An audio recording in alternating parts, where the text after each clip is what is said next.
whatever the reasons for frustrated Palestinians turning to Hamas or Islamic Jihad, and whatever the failings of this thing we're in now that we're calling the peace process, does that group of frustrated people have the ability to scuttle the process and to at least take people away from the table where they're negotiating some sort of a perhaps less violent future for the Middle East? Yes, they have that ability, but then again, you have to define more cleverly, I think, what the powers that be actually want. Neither the Israelis nor the Americans, in my judgment, want a real, quiet, dignified, just peace. I believe both the Americans and the Israelis want a controlled level of tension. It suits their interests and their needs much better. It makes it much more possible not to have to discuss democracy in Saudi Arabia, much more possible not to have to discuss repression, torture in Egypt, not to have to discuss how 30,000 people in the last year or two have been killed in Algeria because democracy was subverted by the military with the help of the American CIA and the Arab establishment. So you have to look at the Middle East in a different way. The Middle East is organized by families and regimes. None of these regimes, including the ones like Assad in Syria, would last for a month if it weren't for the military and covert capabilities that they are helped with by Western governments. Now, Syria is a special case, but even with Syria, we want that regime to stay in power. So what does this mean in the end? It means that you have not so much a peace process, but you have sort of a controlled order process.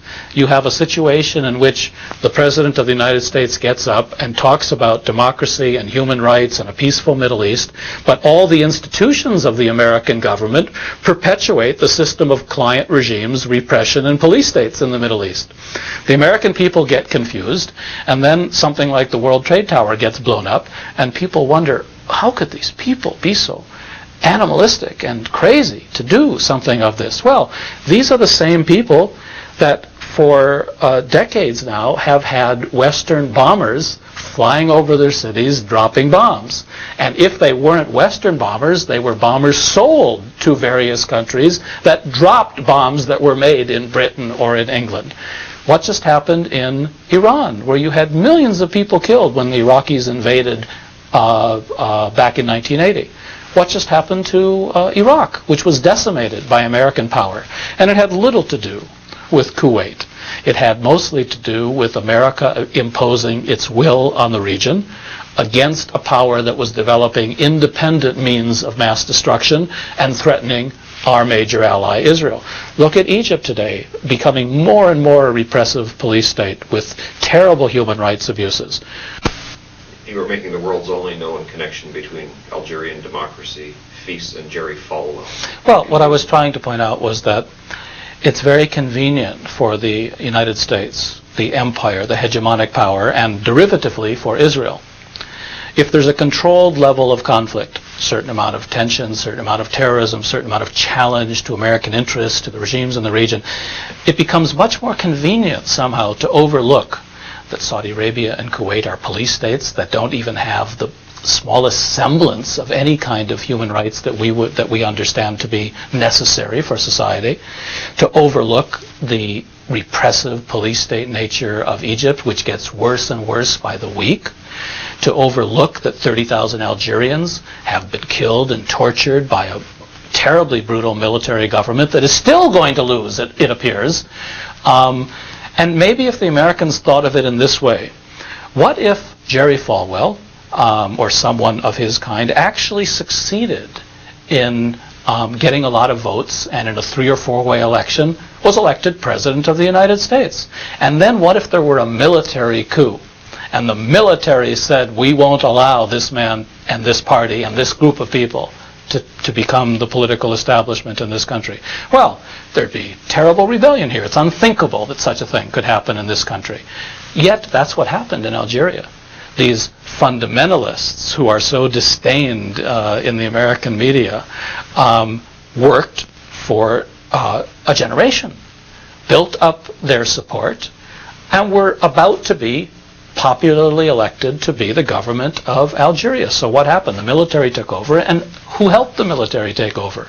The Western powers, the American CIA, and the regimes in the region, all of whom feel terribly threatened by their own populace.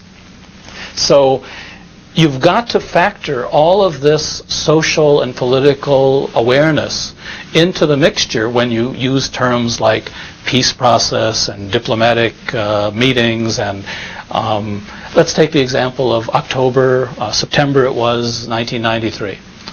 A few days before, Yasser Arafat was a terrorist who couldn't come to the United States and who was vilified. All of a sudden, he's welcome at the White House. He's giving a speech on national television in front of the whole American population. Well, what happened? Yasser Arafat was the same Yasser Arafat. It's simply that he had acquiesced. Yasser Arafat had surrendered.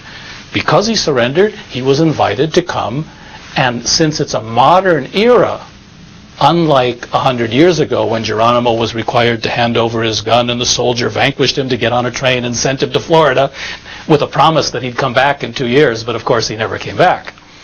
Yasser Arafat was given the right to surrender by claiming victory. But the very man who had headed up his negotiating team, the very man who at Madrid was the centerpiece for the Palestinian delegation, Dr. Haider Abdel-Shafi, wasn't in the audience. Now, did you hear on your TV that major personalities from the Palestinian side wouldn't even come to the ceremony? No, you didn't hear that. You heard all the hoopla, you saw all the flags waving, you saw everybody shaking hands. It didn't look like a surrender ceremony. But the people in the Middle East, many of the people in the Middle East knew what it was. And there's another dimension here too, the media, the popular media. Now, there are plenty of independent small journals. I have written for many of them. But these reach a few thousand people, a few select experts in the field. So we all get our major information and we all establish the parameters of how we think based on the big newspapers, the big television channels. Who owns them? They're either owned by elements of the American establishment, which is almost always connected to the corporate and military elite in the country. In the case of the Arab world, who owns them? The regimes own them. The brother of the king of Saudi Arabia owns this one. A business partner of some person in Jordan owns this one, Ad Dastur in Jordan. In Israel, it's a little different, but even there, the media is pretty much owned by the corporate, industrial, military establishment. So the average citizen really doesn't get any independent sources of information, which is why that even something like Dr. Abdel-Shafi, who just a few years ago was the chief spokesman of the Palestinian cause, the fact that he won't even come to the ceremony, nobody even mentions. These things create an aura in which Americans and people in the West are badly misled about the realities of the situation. So you talk to me about peace process. I was just there a few weeks ago. I didn't see a peace process. I saw tension. I saw humiliation. I saw aggravation. I saw fear. I saw a man in the hotel, a very nice young man, who wanted to talk to me about how he felt about Egypt. He's not political. He's just a nice person working in a restaurant. Very competent, by the way. But he wouldn't talk to me on the camera. And he told me later because he was afraid. He would talk to me off camera. And he told me that Egypt was depressed. That Egypt had lost its dignity. That even though he had his family here, he wanted to leave. There was no opportunity for him here. Everything was repressed here. Now, think about the Palestinians for a moment. The Palestinians are being locked behind gates and fences. Gaza is essentially a big prison. The Israelis let people out of their prisons where they had to feed them and take care of them, and they sent them to other prisons. They locked them up behind Gaza, and they told Yasser Arafat, you administer this prison, and if you do a good job, we'll also let you administer the prisons of Hebron and Nablus and other population centers. But when the Palestinians talk about, well, what about statehood? What about Resolution 242? What about the Green Line? What about our independence? What about our national dignity? Nobody wants to talk to them about that. So essentially, what has Yasser Arafat become? He's become a warden of Gaza prison. And that's why when he holds executive committee meetings, like the couple that he's held since going back to Gaza, he hardly even gets a quorum. His own people won't even come and participate in the charade that is perpetuated under the term peace process. If we can't turn back history to change the demographic nature of Jerusalem, can we at least turn it back to grab an idea from the past, making Jerusalem an international city, or making Jerusalem one city that can be the capital of two different states? Look, in theory, Peter, you can do all kinds of things. What should have happened with the Israeli-Palestinian conflict, we were presented with actually a very positive option. After the 1967 war, there was a green line. There was a definable Palestine and a definable Israel. The just solution that would have changed the tensions and the attitudes, and the just solution, which is still not totally impossible, but I don't want anybody to think that I think it's going to come about, was the two-state solution. It wasn't ideal, but nevertheless it would have given the Palestinians fulfillment of their aspirations, and would have given the Jews and the Israelis fulfillment of their aspirations. There are lots of reasons it didn't come about, but the primary reason is that the Israelis, and through the Israelis, the Americans, in most cases the Americans being manipulated by the Israelis on this issue, simply didn't want it to come about. Now we've reached a point where the demographics, the building, the settlements, the very nature of how Jerusalem is laid out on the ground physically has reached a point where it's not real anymore. The Israelis would have to make far more compromises and changes and leave areas and turn buildings over to Palestinians. That kind of thing isn't going to be done by agreement when that party is already on top with the backing of the United States. That kind of thing would only be done in the aftermath of a war, or if the Arabs had countervailing pressure and countervailing power, which they don't have. Now, on the other hand, I would not want to judge how the Middle East is going to look 10 years from now. I would not want to bet that a Mubarak-type government is still going to be in power in Egypt. I wouldn't want to bet on the Hashemites. I wouldn't want to bet on the Saudis. Look what we've gone through in the last 15 or 20 years in terms of turmoil in the region. On the other hand, the American war against Iraq was sort of a statement that the United States, the empire, working through international institutions when possible, but negating them if necessary, is going to maintain the status quo, going to maintain the boundaries, the regimes, and the system if at all possible. That's what the Americans said to the region, and that's why so much tension has been building up in the region. But also look at it this way, it's sort of a big scam. The Americans maintain a certain level of tension. They buy plentiful cheap oil, even though they could produce their own oil, but it would cost them more and they would be depleting it. They buy plentiful cheap oil. Then what happens? The Israelis give a few billion dollars. The Israelis are given a few $1 billion a year to buy American arms. This money flows back to American arms industries. In return, the Arab regimes buy $15 or $20 billion in petrodollar arms. So who really gains by this? The United States gains at every turn. Plentiful oil, cheap oil, artificially inflating the standard of living of the United States, because essentially the black gold of the industrial age is ours for the taking at cheap prices. Then the petrodollars are recycled into the American arms and banking industries. And in a sense, it's a scam that goes on. And the reason it can be maintained is because we then use some of that money and some of that power and some of those arms to keep our rulers in place. These leaders are largely despised, but they rule through terror. And then the American president gets up in front of the country and at State of the Union messages and has the audacity to talk of democracy and human rights and peace in the Arab world. And when you look at it through that kind of a lens, it shouldn't be so hard to understand that a lot of people snicker. And a lot of people, raise their eyebrows.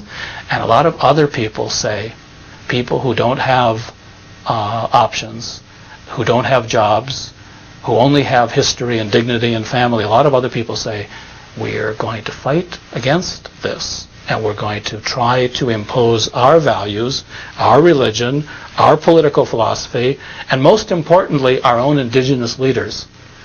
That's what we want. And that's where the irony of someone like myself comes in. After so many trips to the region, one starts off as a Jewish American I was mostly a Zionist in my student days. I worked for the American Jewish Congress and worked for the World Jewish Congress as their representative for 10 years. But the irony is that if one believes in human rights, democracy, national dignity, one has to be a supporter of those who are fighting against the systems of government and the regimes that have been imposed on them in the region, which creates a somewhat incongruous situation for someone like myself. But I'm certainly not unique or alone. I know a lot of people in the region, not in Washington. I mean, we've had this discussion. Washington's the land of the body snatchers.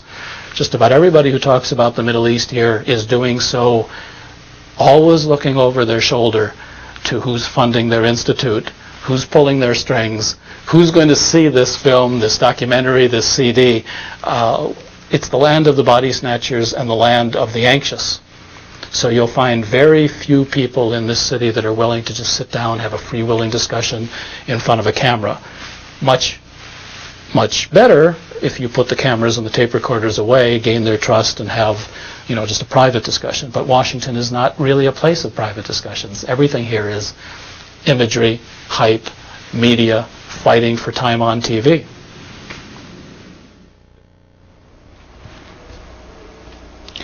And now, this week's quote of the week. This week, Shimon Peres, Foreign Minister of Israel, speaking not here in the United States or on international television, but at an Israeli cabinet meeting. Quote, "We are doing our best to see that no settler is evacuated. We did not concede on anything that was in our possession. We did not concede on Gaza. Rather, we freed ourselves from Gaza. We did not come to negotiations with the PLO because we have changed, but because it has changed." Now, just as David Ben-Gurion, Peres's mentor, lied to the Palestinians about the intentions to create a separatist Jewish state in their country, so Shimon Peres follows in the deceptive tradition of the Israeli Labor Party.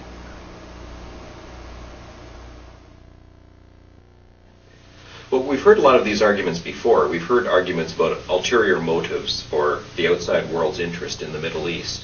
But we have to face this reality that this peace process has been entered into, willingly it would appear, by all the participants. The Palestinians are involved. Israel and all its neighboring states are involved. There must be something to this process, or why are they in it? Well, I don't think that's correct either. The peace process, if I'm to use your language, which I don't really accept as the correct language, I would say what's happening in the Middle East today is that two factors came into play in the last 10 years. Three factors. The end of the Cold War, meaning there was no longer the major competition between the Soviets and the Americans. Two, the rise of Islamic nationalist fundamentalism, which is actually midwifed by Western involvement, because who are these people reacting against? Who are they fighting against? They're fighting against the client regimes that have been imposed on them. And then three, of course, you've got the Israeli involvement in the affairs of the region. Israel started off as a small, weak power, but has become the dominant nuclear power. You have a state of 4 million Jews dominating the affairs of the region with over 200 million Arab, mostly Muslims, some Christians. So all these factors came into play. What you've got is a political process that after the Gulf War was pushed forward by the Americans. The Americans had just destroyed an Arab country, and they had participated in the destruction of Iran by encouraging Iraq to attack Iran in the first place. The Americans, I think, felt a desperate need for a public relations victory, that they be perceived not as an empire, but more as a good Samaritan. Now, imagery is very important in the Middle East, even more important than in the Western world. And that imagery of going to Madrid, creating a peace process, was very important, I think, to the Bush administration. Now, the Israelis had been in favor of this kind of thing all along. Shamir gave the impression that he was kicked and dragged and screaming and hollering. Shamir wanted, as all Israelis have wanted, to sit at a table with the Arab states and be accepted. It was a form of legitimacy even before there were any signed agreements. The Palestinians had been defeated. I mean, let's call it straight. There is no PLO anymore. The PLO was destroyed. It was destroyed by the Israelis, the Americans, and by Arab regimes that were afraid of it. And in the aftermath of the Gulf War, it was a good time to stop the funding, stop the pretense. Yasser Arafat hardly existed at that moment. He was literally bankrupt.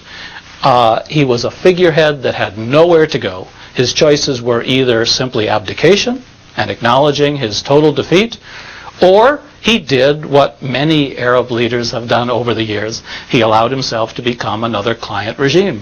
He was bought by his enemies, who said to him essentially the following: you're not going to get a state. You're not going to get what you've been fighting for. Your people are vanquished.